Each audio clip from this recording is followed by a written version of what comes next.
Hello and welcome to episode 42 of the Ortho Eval podcast. I'm your host, Paul Marquis, and today we've got an interesting topic. We're going to be talking about chronic neck pain, chronic cervical spine pain. We're talking about, a very real problem that is very treatable. And I hope you enjoy this one today. This is something that we see quite often and definitely something that you can help patients with, okay? This is not a life-ending situation, and most people can get over this pretty easily. It does take a little bit of work, which you will find out today, and that treating chronic cervical spine pain is not something that can be just done with soft tissue modalities and passive treatment.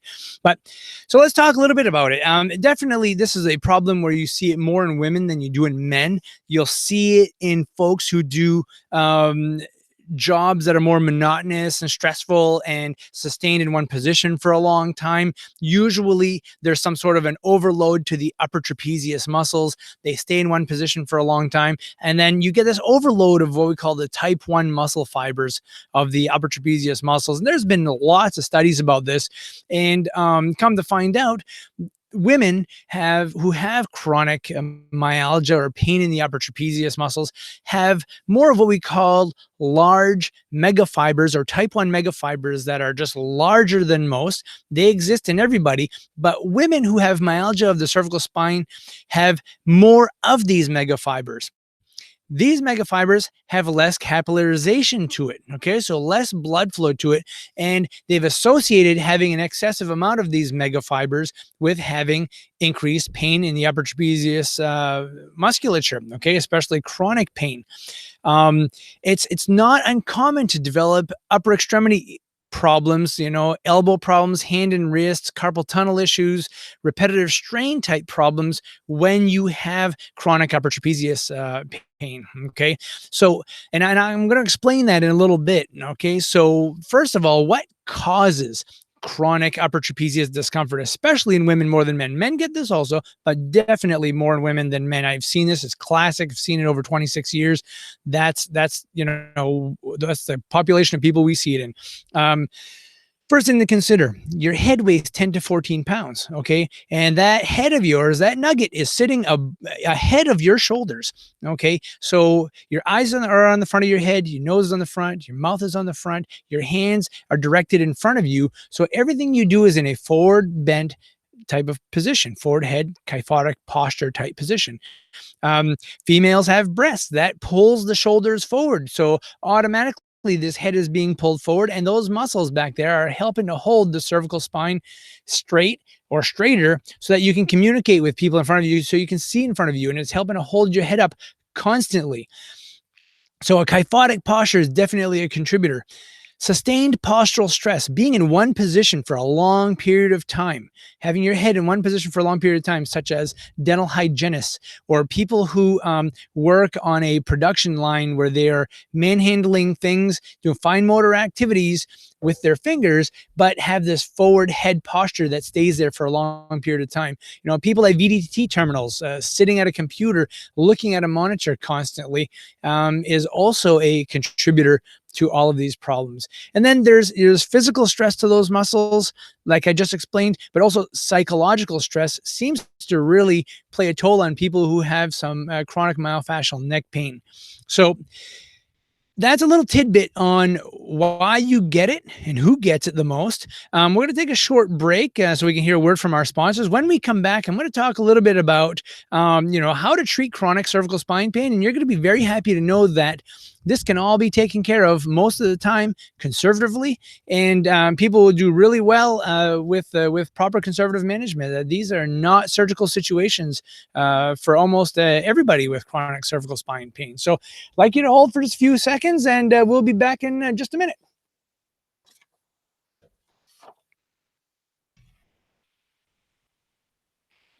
Welcome back, and thanks for staying with me. I hope you're enjoying your episode of chronic cervical spine pain.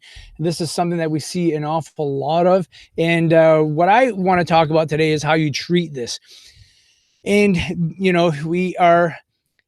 have to think about why people get this. They're in a forward head, forward rounded kyphotic posture, or the head is pitched over to one side for a long time, like somebody who's on a telephone. And trust me, people still do this. They're on a telephone, holding it between their ear and their shoulder, and they're typing away, inputting information, and doing stuff of that sort. And so we do see a lot of this still. Okay. So, you know, the first thing you think about is, well, how do we take care of this soft tissue tightness, this spasm, this muscular soreness? And you can do all kinds of soft tissue work. You can do interferential current. You can do ultrasound, hot packs, cold packs. You can do soft tissue mobilization, Graston techniques.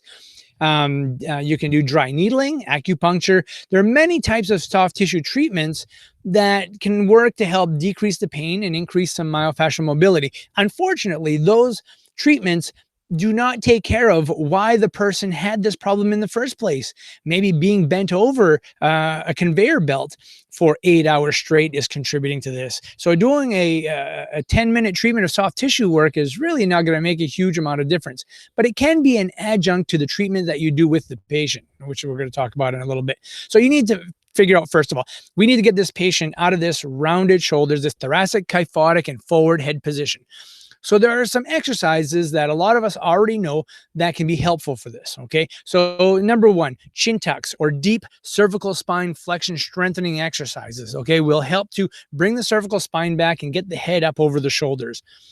Not only am I a big advocate of corner stretches and pec major stretching, but more importantly, pec minor stretching, because remember, the pec minor attaches to the coracoid process of the scapula.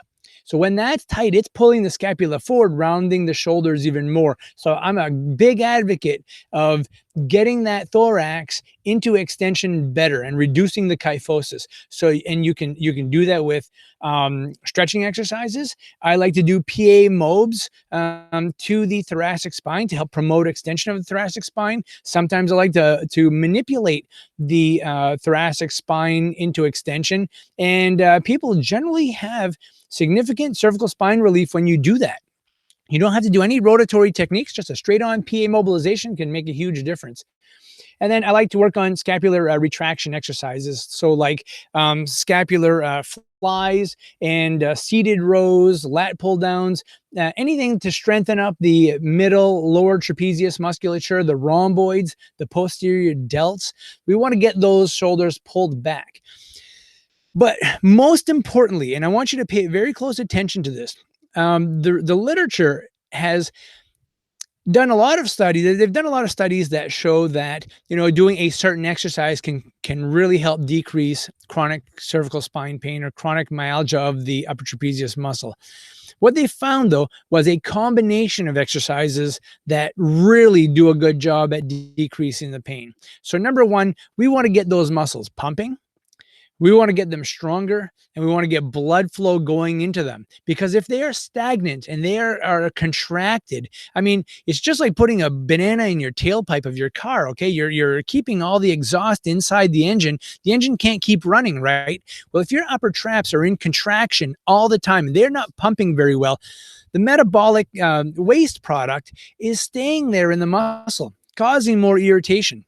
So we need to get that muscle moving. This is huge. So this is what I like to do. I like to put patients on these 5 exercises. Number one, shoulder shrugs. They have proven this to be the most effective exercise in treating chronic upper trapezius myalgia. Now, some people think, well, if you're going to be strengthening it, you're just going to make it bigger and the muscle is going to become bulkier. That's not true. The muscle will get bigger. It will get stronger, but it will have better blood flow in it, and it will be able to function better. That muscle needs to move. Okay, that is super important. Then, and you can use pretty heavy weight when you're doing shoulder shrugs. I mean, it's not uncommon to take somebody, start them with 10 to 15 pounds and do 3 sets of 15 repetitions to do this. But I like to do this kind of in a circuit. So the next exercise I like to do is a shoulder abduction exercise. Might even start without any weight, and you'll see how weak people are doing 3 sets 15 of shoulder abduction. I never go up above 90 degrees with that one. I just stay at 90 degrees or lower, just so that we don't impinge too much at the shoulder, and we still get a secondary activation of that upper trapezius muscle. Then I like to get into upright rows, where you take 2 dumbbells right in front of your waist. The dumbbells stay pretty close together. You can do this with a bar also if you wanted to. And this is how I explain it to patients. Imagine you're grabbing the front of your pants and you want to pull it up over your forehead. Okay, so you're pulling your pants up, you're leading with the elbows, and essentially the elbows are a little bit higher than your hands are, and your hands pretty much stop where your chin is. And so that's going to fire up those upper traps. Also, very good exercise for that. So that's the third exercise. The next one is a reverse incline fly.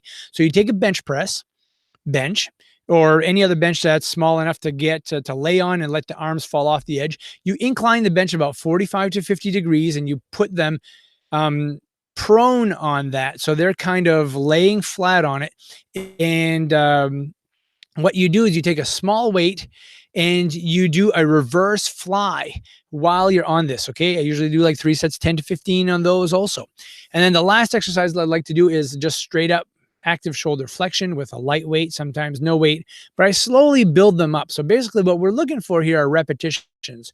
So I'll start at the first one, shoulder shrugs. I might do 15 of those, then do 15 shoulder abductions, 15 upright rows, 15 reverse flies, 15 shoulder flexion exercises. Then I'll start that routine over again. I'll do that 3 times. I'll get them to do that like twice a day. Now, I know that sounds like a lot of repetitions, but we're looking at activating. Okay. So that's important. The last thing I'm going to mention today about treating chronic cervical spine pain and myalgia of the upper trapezius is that you really should take the time to do an ergonomic evaluation of this patient. Now, I'm huge on this. When patients come in and they have these problems, the first thing I do is I say, okay, talk to me about your workstation. When was the last time you had a good ergonomic evaluation done? And I kid you not, people will say, oh, I'm in a great situation here. Yeah, everything's all set up just right. And I go, and it couldn't be worse. It couldn't be a worse situation. I've seen people screw their keyboards up to the wall on one side and their monitor is on the other side. And in the middle is basically a workstation. And they're utilizing a keyboard at 90 degrees of shoulder abduction. And I'm serious when I say this. And they thought this was like this great setup, very, very efficient.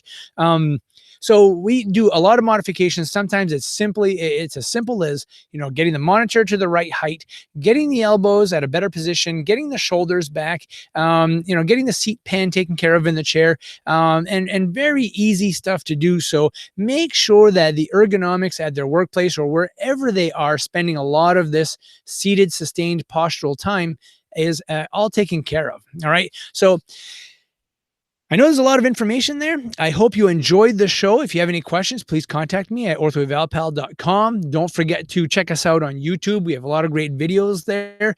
And, I even have a closed Facebook group where I'm doing some posting right now. You can always check that out also at orthoevalpal on Facebook, and you'll have to be admitted.